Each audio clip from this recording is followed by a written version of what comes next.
Naam, ujambo sana ndugu mtazamaji wa Baraka One TV, karibuni kwenye kipindi chetu cha mitazamo yetu ambacho kinawajia kwenye television yako, na mimi leo mtakuwa na mibana, naitwa Roger Seko Rafael. Na hacha kwanza sema shukrani kwenu nyote ambao mko nasi, usikose kushare na kusubscribe kwenye Baraka One TV ikiwa kwenye platform zote ambazo tunapostia habari zetu, na shukrani kwa kiomba anaitwa King Cell from USA, Ejide Kizenga Tembele, Kizabe Ayeba, Jedone Butoto, Kashosi from Australia, Kiza Salomu Mashaka Ayamba, Biondo Kilamba Mawe, mzee wa state ya Mene, Dafeza from UK, Da Leticia, Da Irene Germani, Ankis Kandeke, Asimwe Baguma Samuel, Ramake from SA, Mohamed Papiki Tula Simon, wazee wa Kakumako Kenya, Elisha Nairobi, Emmanuel Mwangombe, Asani Ramazani, Asukulu Ayeba, vile vile Tamani Bagula, na tumani tuko pamoja kwenye Baraka One TV.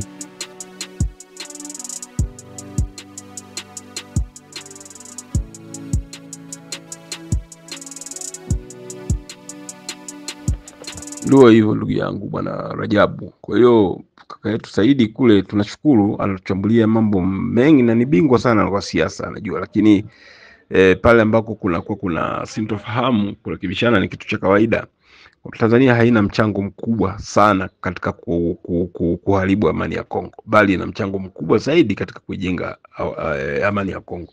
Kumbuka kipindi kile wakati wa mgogoro wa Kagame na Kikwete, Tanzania ilileta majeshi pale M23, wale ilikuwa ni serious, na Kabila labda ndio alificha makucha yake kujionyesha kwamba si mtu wa upande mwingine, kwa sababu aliruhusu na jeshi lifanya vizuri mpaka wabunge walienda walisifia sana. Lakini baadaye siasa ikaja imeingia, inaonekana kabisa kiongozi wenu huyo naye alikuwa kwenye upande mwingine.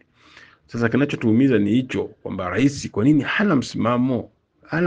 Awe na msimamo thabiti kama nchi, akae kama nchi.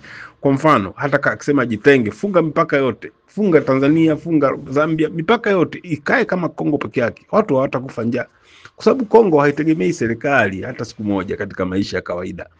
Angalia watu wa Nyange kule Misisi na Makalieli mingine yote, watu wa kabila fulani ndio wamejaa. La Kivu ya Kusini ndio wamejaa kwenye hiyo makariere mnaita, hiyo migodi ya huko ya dhahabu na migodi mingine. Lakini wao ukienda kwenye ule mji wao pale, nafikiri umeshalijua ni kabila gani nalozungumzia. Ukienda kwenye mji wao pale, wana ubaguzi wa hali ya juu. Matatizo yanatokea sasa hivi, wanataka ukombozi kutoka kwa makabila ambayo wao katika mkoa mmoja, lakini hawayashirikishi katika maamuzi, katika kuongoza mkoa. Sasa hiyo hali haiwezi kutengamana hata siku moja, kwa sababu ya ubaguzi wa namna hiyo, kwa sababu ya fitina za namna hiyo, kujiona nyinyi ni bora kuliko wengine.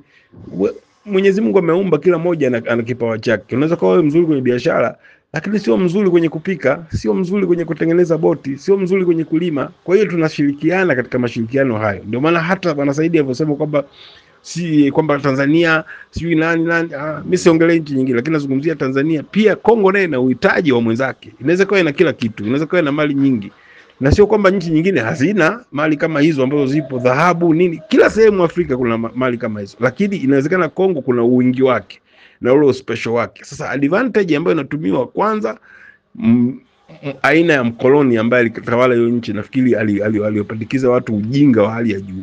Kwa sababu unakuta mtu ambaye anatoka Kongo, sehemu yoyote akifika ni rahisi kujua tu huyu ni Mkongomani. Kwa sababu gani? Ni aina fulani ya mentality ya majigambo, majidai ambayo huwa hayana tija yoyote.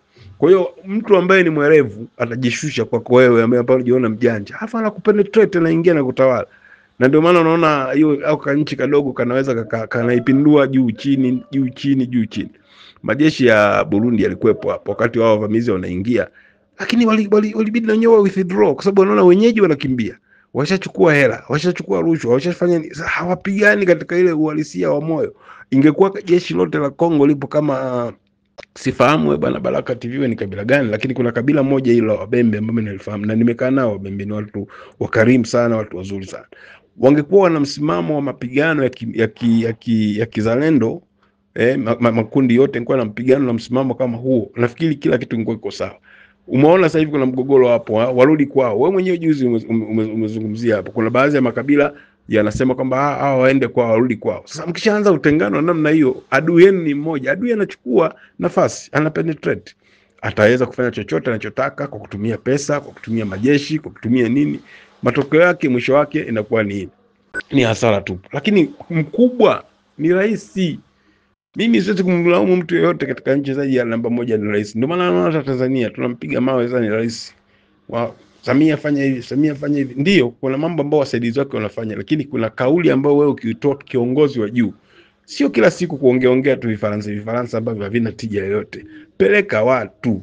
Kongo na watu wengi na mtaji wa watu na mtaji wa vijana hawana kazi na wako tayari kuitetea nchi yao. Wahamasishe hao watu, watengeneze hao watu. Unaona? Wawe na moyo ule wa kwenda kuipenda nchi yao. Sio moyo wa kupenda kwenda Ulaya, kukimbilia kwenda kukaa Marekani, unakaa kambini miaka 15, ukakuma kule miaka 20 ili kwenda Ulaya. Sasa hizo ni akili ambazo zimepandikizwa toka zamani. Wanasingizia vita, kuna baadhi ya maeneo wala hayana tafurugu yoyote. Mtu kama Walikasi kule kuna fujo gani? Lakini yupo kambini kakuma kule miaka 16 20. Aende Ulaya tu, aende kwa manamba, aende kwa mtumwa. Mkataa kwao ni mtumwa. Wajengewe vijana uzalendo, kupenda nchi yao kwanza. Sio kusemea unaenda huko nje ya nchi huko ndio unaanza kujifanya unasema unapenda nchi sana. Wewe umekimbia nini? Umewacha watu wanateseka huko. Kwa hiyo ni vitu ambavyo inatakiwa kuviangalia sana kwa kweli. Kwa hiyo rais ajitahidi kurekebisha hiyo hali. Rais awe na msimamo thabiti na amua kupigana ili hapo hata ukisema watu waliokufa si wengi sana. Hebu sema bana, nichukue sasa wilaya moja tu labda ya Kindu. Watu wote wa Kindu, vijana wote wa Kindu, mko wangapi? Mko 20,000. Twendeni. Wote wale uwa 10,000 au peleka 10,000 wengine. Hiyo Rwanda ita survive hapo. Lakini sasa hawajajengewa ule uzalendo, hawajajengewa ule moyo, na rais hana maamuzi makubwa ya kutaka kuikomboa Kongo. Huwezi kuikomboa Kongo kwa makaratasi, watu wako wanakufa kila siku wetu kwa mikataba ya makaratasi Katari. Watu wanatafuta maslahi yao. Funga mipaka. Kuanzia leo biashara yote isimame hata miezi 2. Hamna Mkongomani atakufa na njaa hapo. Alafu linda mipaka yako, tengeneza nchi yako, tengeneza uzalendo. Ni rahisi tu. Sawa, shukrani sana bwana Baraka. Jambo Papa Rajabu, nashukuru sana kwa hii mahojiano kabisa ya mchana ya 12h. Tunashukuru kabisa. Najaribu kupambanua. Tumesikiliza kabisa. Tumeona ni kweli yenye nasema ni kweli, haina hata maneno ya kusema unaweza kataa kwamba sisi wa Kongomani hatuko hivyo unavyosema. Ndivyo mambo yalivyo.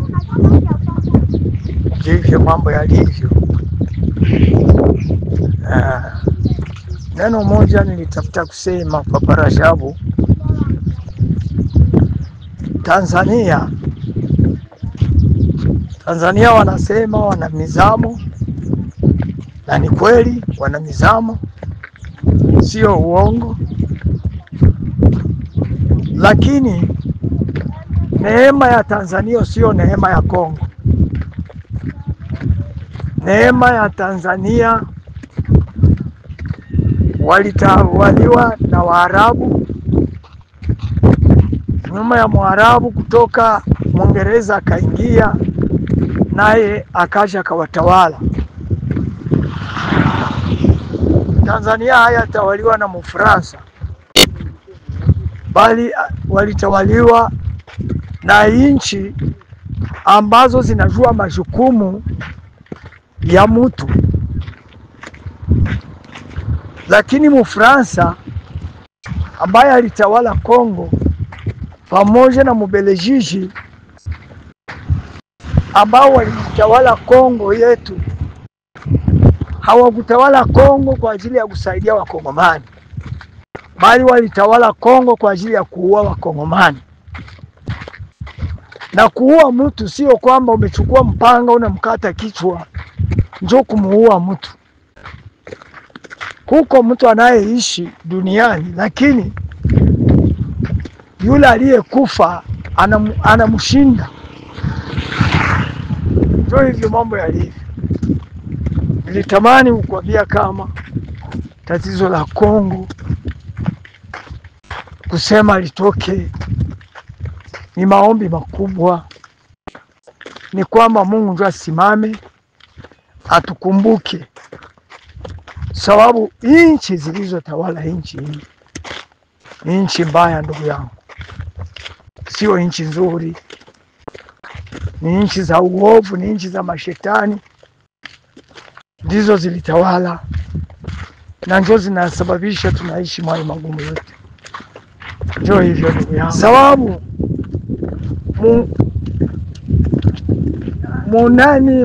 mu Fransa wakati amechukua uongozi wa nchi baada ya Mbelgiji kutoka, hawakusaidia Wakongomani kwa ajili ya kuongoza nchi ya Kongo. Walisaidia Wakongomani kuwafunza jinsi wanaiba mali ya Kongo. Ndivyo hivyo. Walitumikisha Wakongomani kama wezi.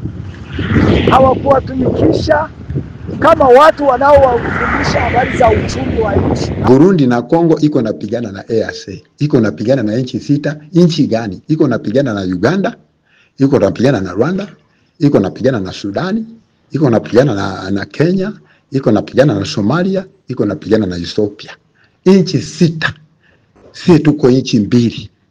Habana nguvu, balishalegea kila fasi yote sasa iko napita pande ya Burundi, lakini na Burundi naye anabayua habataweza, tutabapiga na tubapige mpaka tubatoshe Mkongo.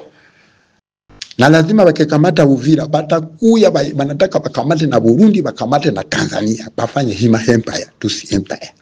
Na tutakubali. Mtangazaji amesema hapa,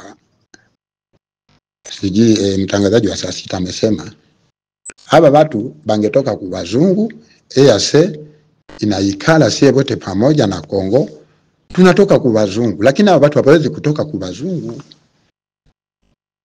Kitu kimoja wanataka kuiba nchi yetu waikate ndani na mali ya Kongo yote wakuwa wanaiba wanauzia wazungu. Tuko pamoja. Hawawezi hata kidogo. Biko nataka tu kukata ndani Kongo, bachukue mali ya Kongo, bachukue dongo ya Kongo.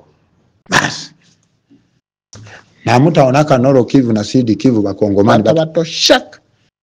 Atawafukuza. Twende mbele tuwapige moto batoke muli Mkongo. Ya mwisho kuko hapa Kibati, sijui sehemu za Kibati na sehemu ya Bunyatiri. Kuko mzalendo moja iko nalalamika. Anasema banabaima msaada. Na badui biko mingi balibapiga badui bakasogea kule, sasa badui biko naanza kulanforce ni ba mingi, lakini kuko komande wa FARDC biko na muomba masasi, hataki kuwapatia masasi, biko na wapatia masasi 10. Masasi 10 unaweza kupigana nayo vita, Chakula anasema biko na iuzisha. Masasi mabunduki biko na ziuzisha. Pale Kibati na Bunyatiri muangalie sana pale bazalendo wenye wako pale. Biko nalalamika, biko nataka kupigana, lakini kuko komande wa FARDC pale anawaima vifaa. Tena wale ba M23 biko ba mingi biko na kuya. Nilimsikia Kongo ni hapo asubuhi. Niko nalalamika huyo mzalendo. Sawa. Jambo Papa Rajabu. Habari rafiki yangu, ninashukuru sana. Ninashukuru kwanza kwa uchambuzi wa Duzer. Ijapokuwa mtandao ulimkata Papa Saidi. Vraiment nampenda ule baba, tena nampenda sana, na Mungu wa mbinguni amubariki. Pia na wasalimu katika jina la Yesu Kristo. Mimi Baguma Jacques ninawasalimu sana. Mko mnantia moyo jameni, mnantia moyo sana. Na wafuatilia zaidi na zaidi, silale usingizi juu yenu. Niko nafuata maenfo zote gisi mko mnazibeba. Najisikia furaha sana. Na njoo hivyo muendelee kutulea. Nilitaka niseme hivi juu ya Burundi kuwapokea wa M23, ile yenye walifanya kuingia Burundi, kufanya negotiation na Burundi kwamba Burundi baache vita, batoshe jeshi, basije bakatambaze vita mu mainchi za mingi. M23 bapendake kuonyesha kama balisha shindwa, lakini M23 inashindwa inakosa mikamatio, na mwenye kwa na wachonga vile ni Kanambe. Joseph Kanambe ndio iko na bachonga chonga vile, mwende hivi labda tafaulu, mwende hivi labda tafaulu. Orke hakuna cha kufaulu tena, hakuna. Na gisi mimi najua ya kwamba Ndayishimiye ni rahisi na ni soda, na haiko soda wa msululu, bali ni general ambaye alipambana vita na iko na mafunzo ya, ndio maana Rwanda banamuogopa, ndio bako banamupima waangalie kama bataweza kumconvaincre aache. Orke ile ni unafiki bako nayo, ni unafiki papa. Mutusi kama leo anaweza kumdanganya Muhutu na Muhutu amukubali, sijui, lakini Mutusi sio mtu. Kama mashetani ziliumbika za kumsindikiza shetani kudunia, ni Mutusi ndio wa kwanza papa. Usiwazie aseme ni watu papa, hakuna. Ni watu wabaya sana. Banaingia makanisa, banaomba, banajazwa, banaimba, banalia, lakini wale watu bakionaka Mungu, maana yake hii mbingu bataitia kama machumba. Juu wale watu habana musamaha, habana huruma, habana. Juu umukutane, umuzungumuze, umuonyeshe kama vyenye mko mnafanya ni vibaya. Yeye anakuonyesha kama antukaba ko mubaya yoyote, bali wao ndio wanaonewa, wao ndio wananyanyasika, wao ndio wananyanganywa haki zao. Maana yake haki zao ni Kongo tu. Ndio maana papara jabo bale watu sio watu wazuri. Ndayishimiye ni mtu wa akili kameme na ni mwanajeshi, na tuna uhakika hawezi bakubalia ile habari, na kiikubali sababu mwanadamu ni mwanadamu, na Biblia nasema lainiwa naye mtegemea. Maana yake ujue kama akiwakubali anauzisha Wahutu, juu ule njo anabakia na wenye bako Mkongo wenye banajiita Wahutu, ule njo representa wabo leo mwa hii Afrika. Ule Ndayishimiye njo iko sawa representa wabo. Kama Muhutu angali atawezaka kupambana na Rwanda na kutosha Mutusi mu Rwanda, maana yake ajue ya kwamba bila Ndayishimiye kujiaplike mwa ile dossier wala Bahutu ya Burundi, hakuna kenye batawezaka. Na mimi nasema kile njo vile rafiki yangu Rajabu, njo maana Ndayishimiye ni mwanaume. Jambo la pili la kuonyesha kama Ndayishimiye ni mtu mwenye hawawezi wezana naye, ona basoda wapata wenye amemwanga Shabunda sai mwai wakati amemwanga majeshi ya kuranforce kabisa, njo aonyeshe kama anapenda inchi ya Kongo wakuwe pamoja. Kama angelikuwa munafiki angelituma ile jeshi, haiwezekani. Anajua kama naye usalama wake huko Mkongo, bila Kongo kuna usalama, naye hana usalama. Njo vile ndugu yangu, njo maana musibiwazie wala muvitiemo mashaka ya kwanza kama Ndayishimiye anaweza kuwa korompi na M23. Hakuna hata kidogo kabisa. Neno lingine, tunaencourager bazalendo vraiment kazi ambao wako wanafanya huko ngambo za Kale, Kavumo, kule kote za Fomilake. Mungu awatie nguvu, Mungu awawezeshe, Mungu awape uweza kama vile Yoshua alipambana vita, nao ni hivyo Mungu awape kuweza na kushinda hii vita kabisa. Na ni hapa ndipo kabisa tuna budi ya kuwatakia nyote shukrani kabisa nyote ambao mmetufuata kwenye kipindi cha mitazamo yetu ambacho leo kimeletwa na Miniti Rochese kwa Rafael mzee wa Ngwasuma, ambacho umesikia mengi sana. Usikose kushare na kufinya kwenye nembo ambayo inaitwa kengele pale ili upate kuwa kwanza kila wakati kupata habari zetu zipya. Kwaherini.